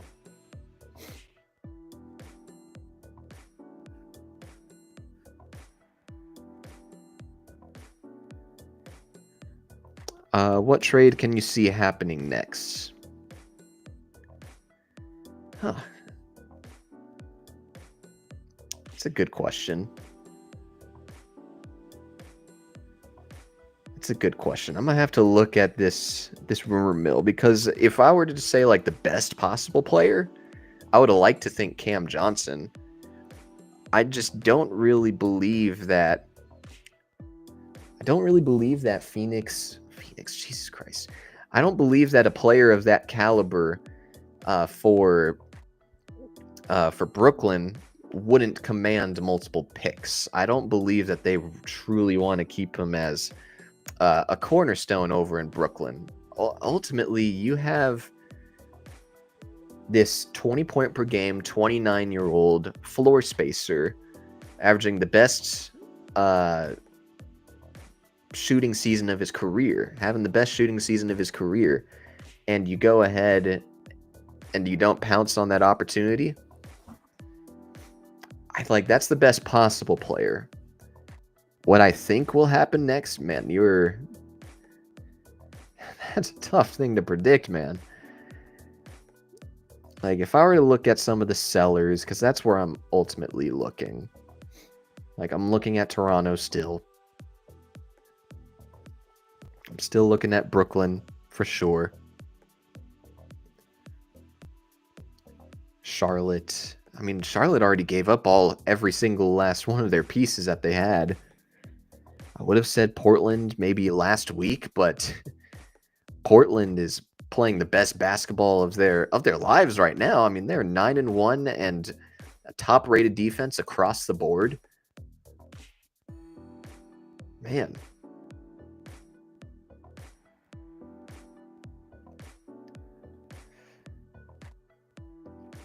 I'm going to say a Nikola Vucevic trade happens next. I would not be surprised if it's like a Warriors trade there as well, where they try to get bigger and better offensively, more versatile. I wouldn't be surprised if it was another bad trade. I wouldn't be surprised if it was anything like Kevon Looney, Gary Payton, and some second round picks. I don't know if it'll be that drastic, but I'm gonna say Vucevic. Any players still needing to be traded? Well, yeah, there's certainly a ton of players that need to be, like, those two need to be traded. Those guys, particularly Cam Johnson, yes, I continue to mention the floor spacing aspect with him. I just don't think people understand that this is a tall, athletic, team defensive-minded shooter that has very clearly made an impact everywhere that he has went with the skill set that he has. He needs to be traded to a great team. I don't want to see him rot in Brooklyn right now. Vooch needs to be traded. He's having the best season of his Chicago's tenure as a 20-point per game double-double machine who's shooting 45% from downtown. He is playing some amazing ball right now. Anybody else that should be traded? Like, I would love for Anthony Simons to be an Orlando Magic or one of these guards, these top guards, to be traded to Orlando. Orlando, I think they're going to stay put with the roster that they have. It's just a matter of, like, Kentavious Caldwell-Pope has had a really rough shooting season for Orlando so far. It has not been effective. And yet they're still one of the top 5 seeds. If I were to look at the standings really quickly. They're not gonna tell me. Okay. Let's try this again. Orlando is currently... Oh, geez, they fell to 8th. They're at a losing record. Okay. Yeah, they should definitely try to go after Anthony Simons. Bring in a scoring guard. They've had some tough injury luck with Boncaro first, and then Franz Wagner gets hurt. Then Jalen Suggs gets hurt. Their backup big and Mo Wagner goes out for the season with an ACL injury. They're just not a good enough shooting team to warrant not making a move. And they try to bring in KCP, and that hasn't worked out. You know, Anthony Black is not much of a shooter at all. He's more of the playmaker. Suggs has been inconsistent, but he has been better. He has been a better shooter this year than anywhere else. But they need more creation. They need more gunners.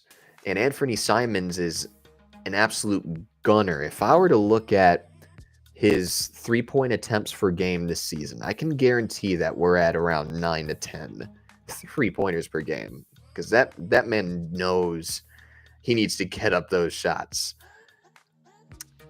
Stats. Give me the stats. Come on. Okay, so not quite 10, but 8 per game this year, 9 in the previous 2 years. Shooting 37% on those shots this year. So his efficiency is a tad lower than it was in previous years. But that's still exponentially much better than what they have right now. With, gosh, I wish there was a better way for me to find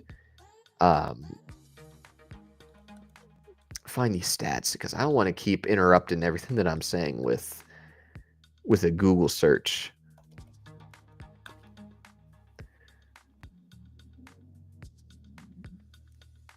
Well, like, their best player, and they're not even going to give me that on ESPN. This is annoying, but yeah, they've hit 30% of their threes this season, according to StatMuse. Horrible percentage. It's a horrible percentage, and I know that they don't take a lot of them either, because Boncaro and Wagner do a lot of their damage on the inside, and those are their top 2 players. So they got some work to do from a shooting perspective. So Simons should be gone. Jeremy Grant should definitely be gone. I don't know who would pursue him in that contract, his 5-year, $160 million contract, but I do like Jeremy Grant on a better team. I think that his length and athleticism is very much bothersome and could help out others. John Collins, that's another good one. Yeah, John Collins has had an excellent season. Remember when he got traded for the corpse of Rudy Gay and a 2nd-round pick? And I understood that they were trying to say goodbye to his contract, but that was never the right move if you wanted to offload his contract. Yeah, 18 points per game. He is shooting 53% from the field, which is Not surprising because he has been taking a lot more threes this year at 3.3 attempts per game, and he's shooting 44% on them. Shooting 87% from the free throw line as well. That's the best mark of his career. Somebody needs to go free John Collins. He's really nice. I thought for sure he was going to be heading over to a team like Sacramento before they made the De'Aaron Fox deal. But seriously, yeah, John Collins, that's the guy that should absolutely be dealt. There is a ton of value that he has on the market as this athletic floor spacer, as a guy that I, I think could be a very legitimately good third option on a team right now. Not saying that he will be that for the rest of his career, but I do think that you can build something sustainable for this year that makes John Collins still this third option that he is with Utah right now.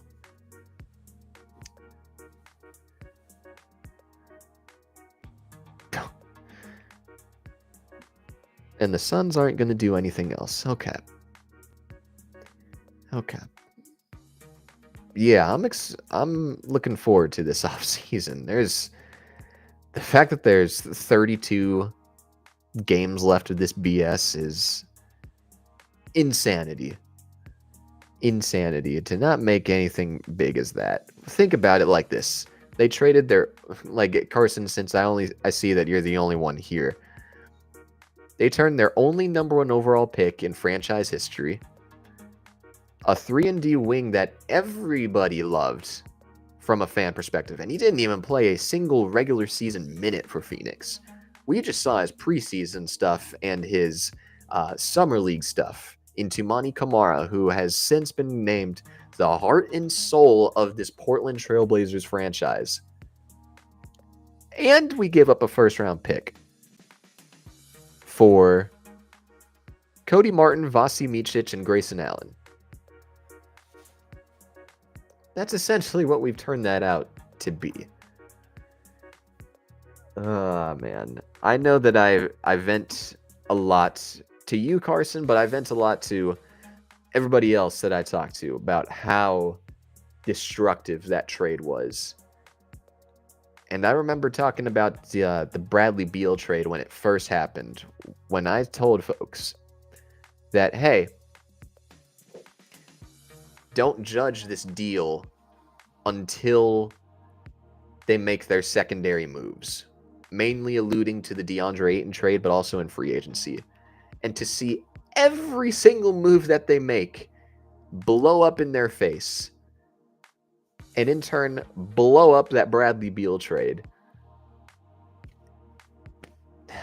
you would think that there would be a better blueprint for building out a roster full of jump shooters. But no, they doubled down on jump shooters, and that's all that they have.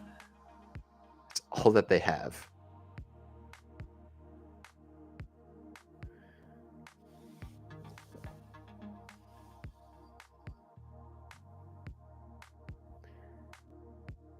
Ah, man, this is weird, man. I totally thought that there would be a lot more activity now that we had so much clarity on the star player moves, or at least we would have seen one more cornerstone get dealt at some point, like perhaps a Zion Williamson, and maybe that's another guy, because you keep mentioning just who else should be traded. Like Zion, I think, is a underrated one to talk about. I think that situation over there is pretty much dead. I think that Zion is in the dire need of a legitimate,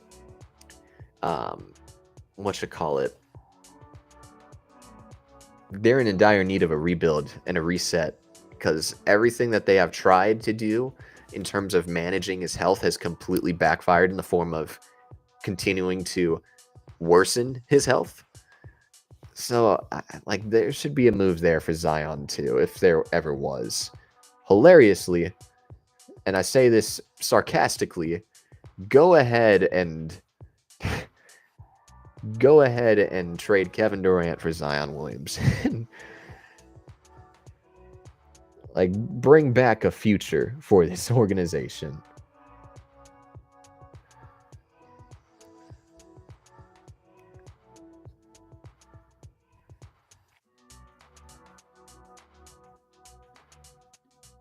I am still interested. Like, there needs to be a couple of more teams out there that have players that they should trade away.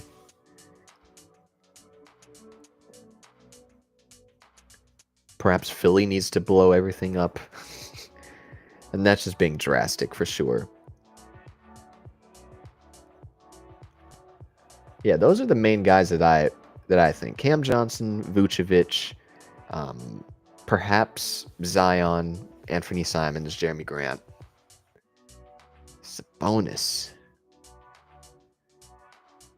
Like, I don't think Sacramento is going to be all that great of a team. They should definitely go ahead and try to eventually punt on this whole thing in the offseason, because I don't necessarily buy that they're a believer that Zach LaVine and DeMar DeRozan and Sabonis is going to be the team that leads them to a top 5 seed and lead them to contention. I have a hunch that they're going to go ahead and try to get all of this out of here at some point, and that was just the start.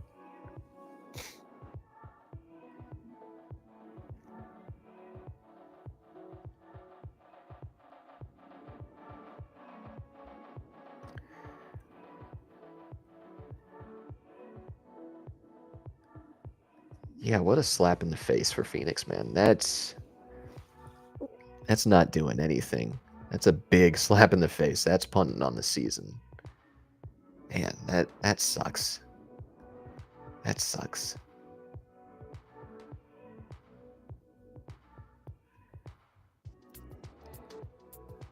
I see that a Clippers trade just happened. I could barely read that because that was on my phone. And I think this is perhaps the last deal that goes down before I go ahead and do so. Terrence Mann and Bones Highland for Bogdan Bogdanovic in 3 seconds. Huh. I thought Terrence Mann wasn't available for trade. Huh. Yeah, because I thought that he signed an extension that would have allowed for him to not be traded until the offseason. Huh. Okay. It's interesting because ultimately Terrence Mann has had a horrible, horrible season. His efficiency dropped all the way down. His confidence is all the way shot.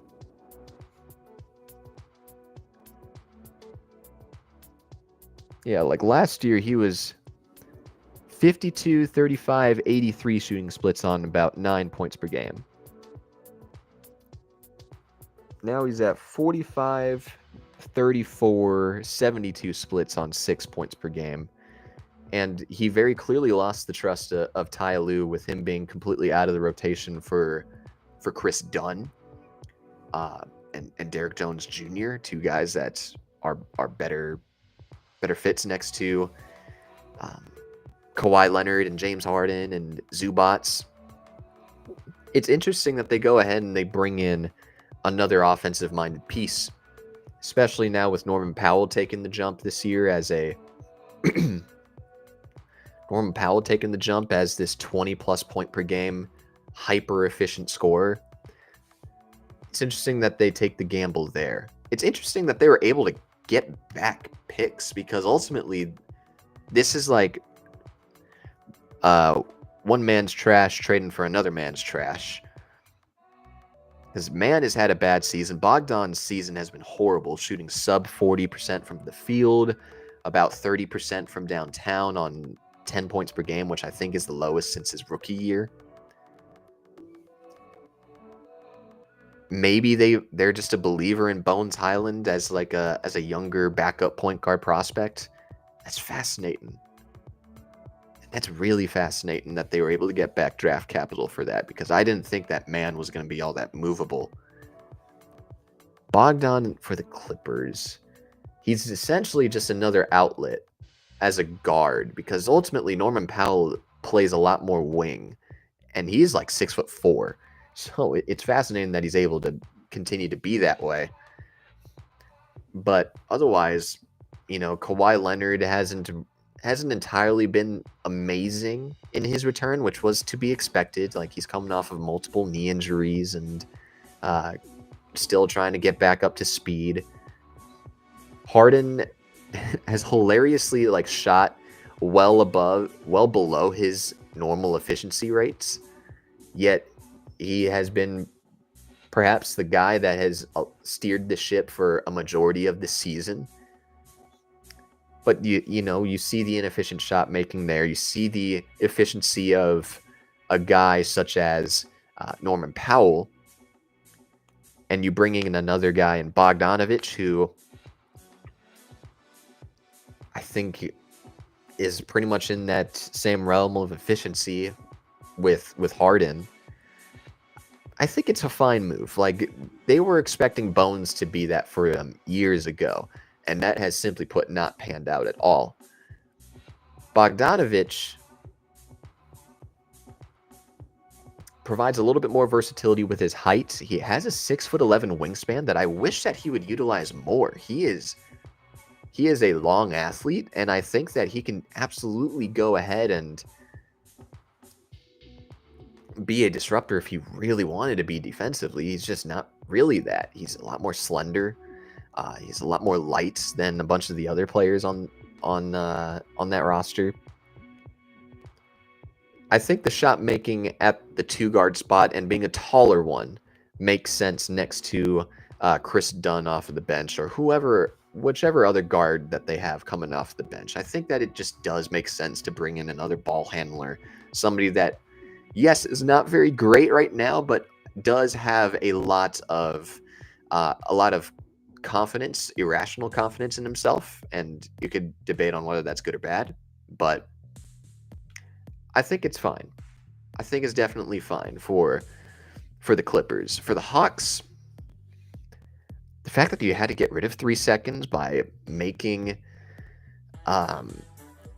in another bad contract, you couldn't bring in other picks. I don't know. Maybe they value Bones a lot.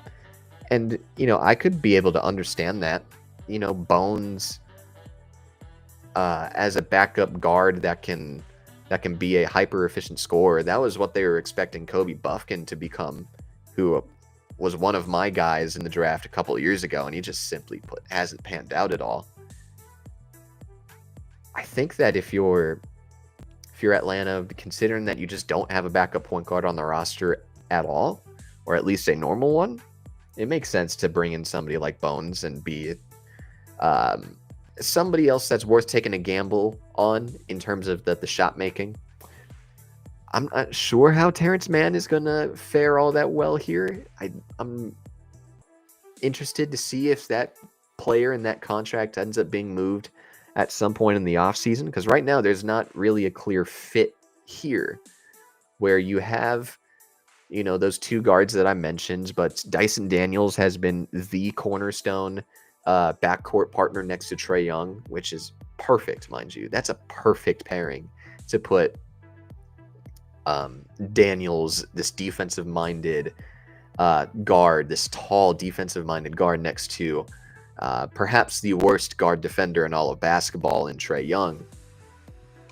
I think it's good. I think that they did a pretty damn good job of taking advantage of the value of DeJounte Murray. But Terrence Mann and his fit here is not quite clear yet, and I'm fascinated. I'm fascinated to see what they end up doing with that, because I think that they'll try to bank on getting back more in return for Terrence Mann later on, especially after dumping those 3 second-round picks with Bogdanovich. And by the looks of all of that, I'm not seeing any more trades right now. So I'm going to begin wrapping up here and going ahead and getting to work. This was all very much on the fly. I only decided to do this maybe 24 hours ago. Made the thumbnail, made everything happen, and I appreciate you guys for joining. Carson, I appreciate you for talking to me in the comment section. Really appreciate everybody that has joined today. I'm not sure what's going to happen going forward. I am doing some news reporting covering basketball across the state of Arizona, and I look forward to doing that. I'll be over at Cronkite Sports doing that. So be sure to check in on that. I'll do my best to keep up with all of the NBA stuff going on for Three-Peat Sports, and I hope to come back soon. Again, I appreciate you guys for tuning in. Thank you. My name is Ian Monhay from Three-Peat Sports, and you all have a great rest of your day. And I look forward to talking more ball with you